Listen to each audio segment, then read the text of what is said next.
Hi guys, so today try natin i-replace yung battery ng JBL Extreme 2 na to. So anong problema ng speaker na to is ayaw niya mag-on. For some reason ayaw niya mag-on and ayaw niya mag-charge. So try natin siya i-charge. By the way, sira na rin yung ano niya, yung rubber flap niya,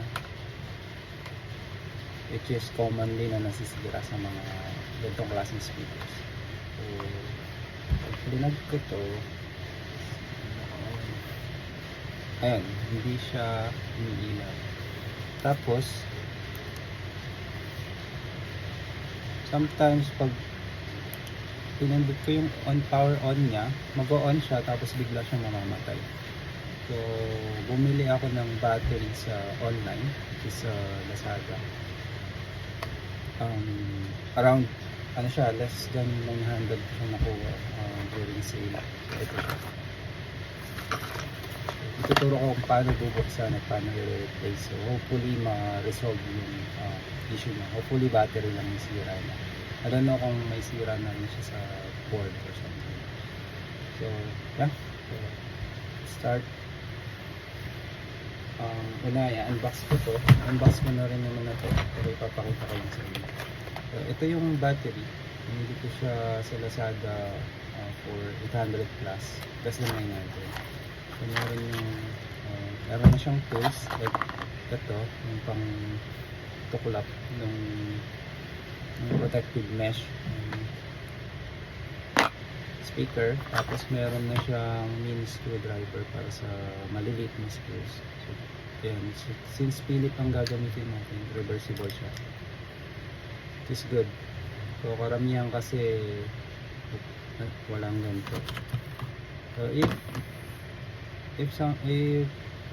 in case na wala kayo nito, kayong gumamit ng metal ruler or yung pambaklas ng fairings ng motor, pwede rin.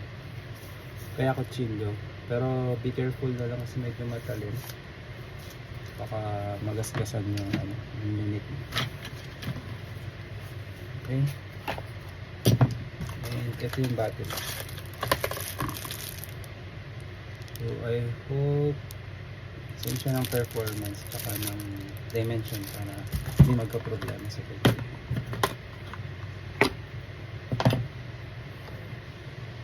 By pagpasensya nyo na yung yung wordings ko, medyo may nabukadulary ko sa mga words. So yun, mapapansin nyo yung ilalim ng speaker is meron siyang guhit, which is dyan natin siya babaklasin. So ang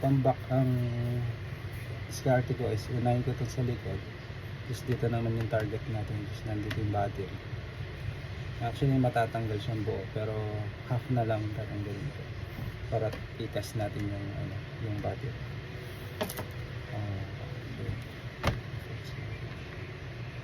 Test ko lang yan.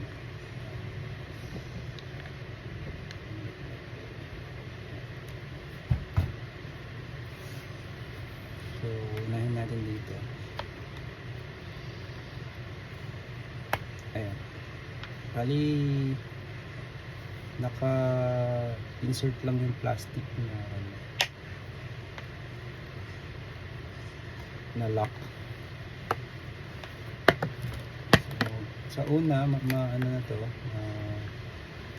medyo mahirap siyang tanggalin kasi factory glued pa siya, pero huwag kayo mag-hesitate na i-twist yung inyong pang sungkit. So after nito, meron siyang dalawang screw, which is kung saan natin gagamitin ito. So tanggalin mo na yan. Hindi ito magnetic. Okay, tanggalin lang natin yung mga screws. Tanggalin na wala.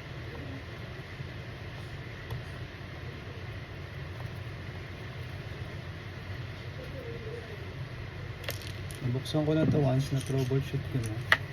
So hindi pa rin siya kumana. So I suspect na battery yung so ganyan itsura niya. So yun, meron siya mga factory glue like I said earlier, meron siyang ganito. Kaya medyo mahirap siyang buksan sa para siyang silya. Yan. So pag exposed na yung ano, yung lagay ng battery niya, here, ito, kaya tinanggal natin yung screw kanina kasi medyo bubuksan natin siya dito para ma-expose yun.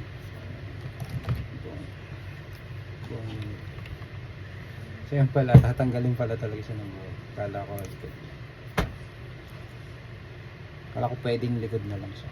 Ayan, meron ulit 6 na screw. So ito yung battery ano niya, parang compartment niya. Yan.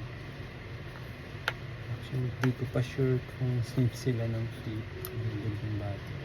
Hopefully fit sila and mag-work siya.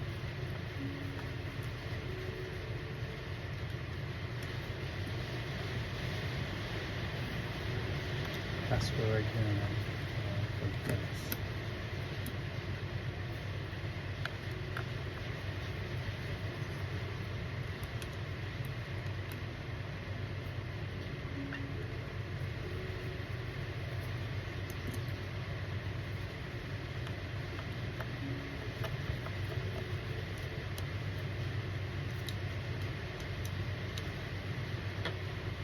At ano na sa akin to, magti 3 years na.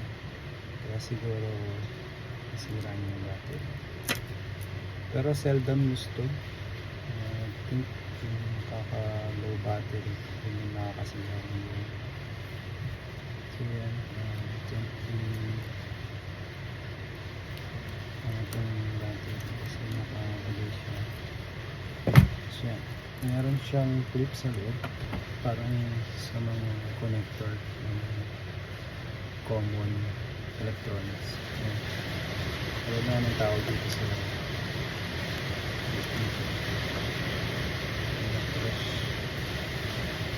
press siya na lock, tapos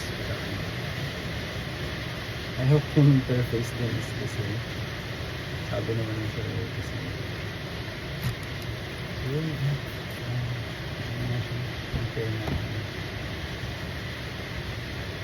interface.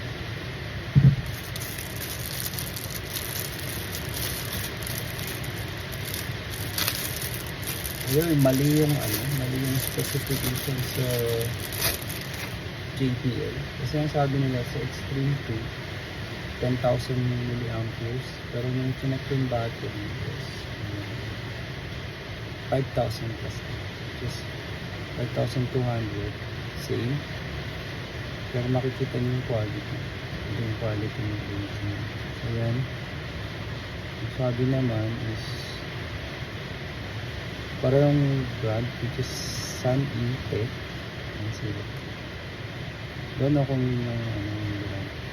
Model number is pero sa sticker magkaiba ng ito kasi ito yung original. Tapos ito yung galing sa interface kasi naman yan plug natin, ipa-plug lang ito dali lang siya plug yan. Tapos let's see, bago natin isara tapos natin kung gagana yung power at charging. So unahin natin yung power.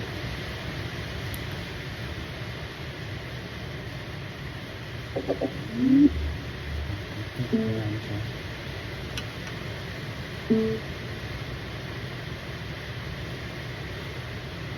Ayan, ano siya.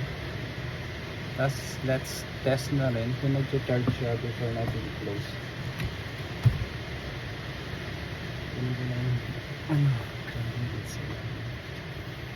Tapos po. So dapat yung light indicator na yon. So ibig sabihin battery nga lang yung sira niya. Which is good kasi hindi ako maalam sa electronics lalo na sa gantong brand. Ang ganito lang. Tapos ang suggestion ng karamihan tsaka sa akin na rin, since bago yung battery, i-charge muna natin siya ng i-full charge muna natin siya for the first use. So, ito, discard ko na lang kung paano siya fit.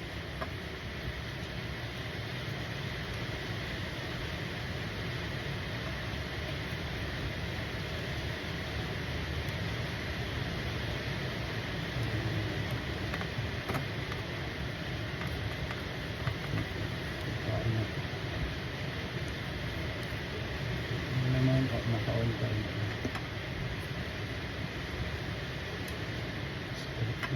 Balik lang natin.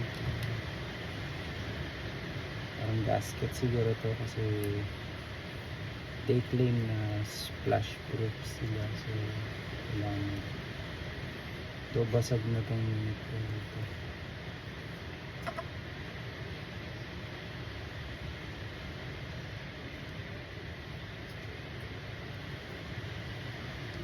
Balik lang natin itong ano niya, itong part ng door niya. So, mga screw.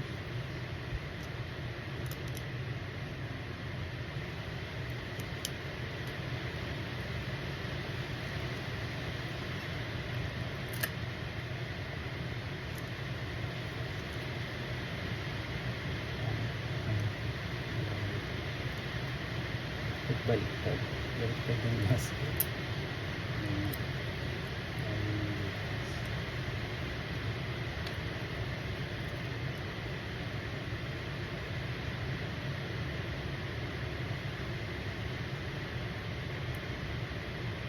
Yan.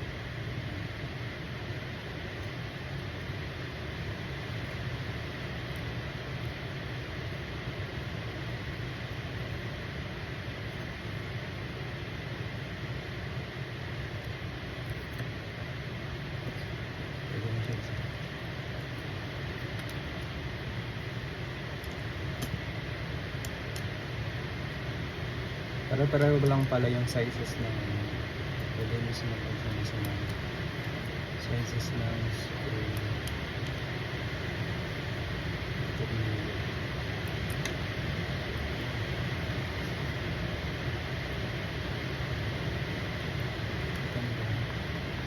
Huwag mo nang pakaintitan para pantay-pantay pag-fit ng gasket. So, bali, ito na natin gradually or paisa-isa.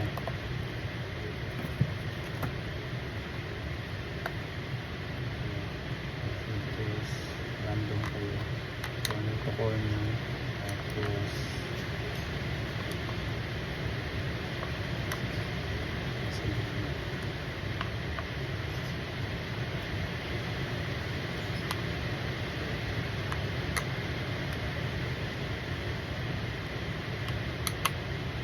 huwag mo na masyadong baka ma-lost thread yung plastic.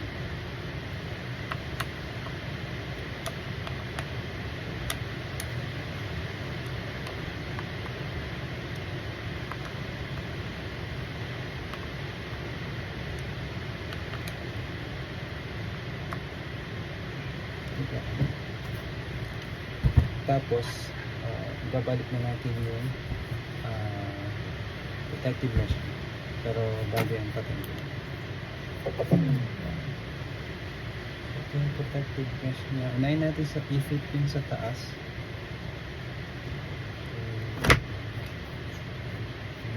Nakakalibre yung para po. dito. Hinay natin i-fit.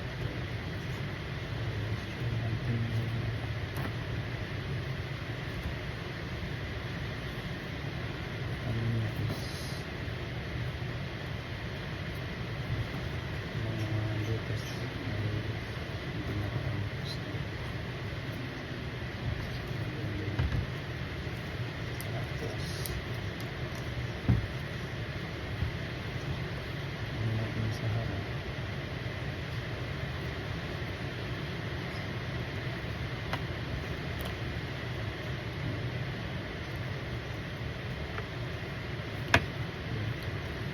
Press ko lang. Maririnig ko yung ano. Click sound. Mga butas. Butas kasi siya na. Ito. Tapos meron pang plastic na nakapasok. Lagay natin yung dalawang screw. Baka makalas.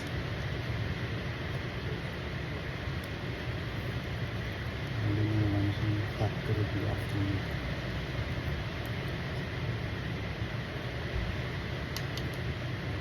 ito kahit ay suggest ko dito kahit konting higpit lang baka mabasa mo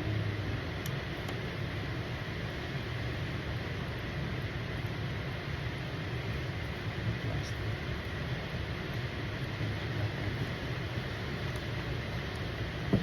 Tapos finalize na naman yung release ko lang yung mga butas yung mga ilang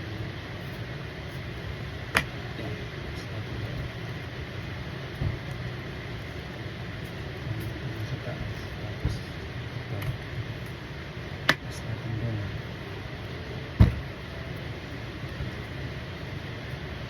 tapos yung dito tapos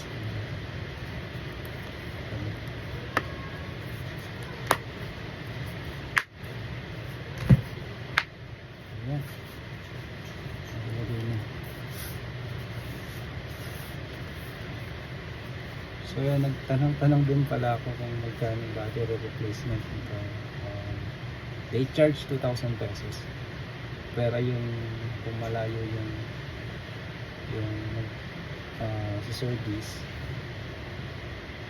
papadala nyo pa sa kanya. And then baka ma-fall tayo, mabiktim tayo sa mabutol lang tayo sa mga nagpapanggap na natin. Yan. Kaya yun. Hanggang. So ito yung old battery, dispose na lang natin ito sa na maayos na disposal kasi possible yata masunog. Ayun lang. So testing.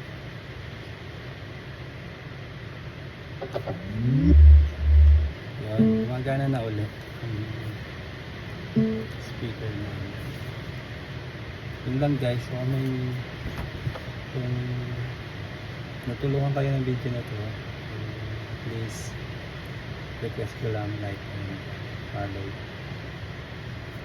Thank you.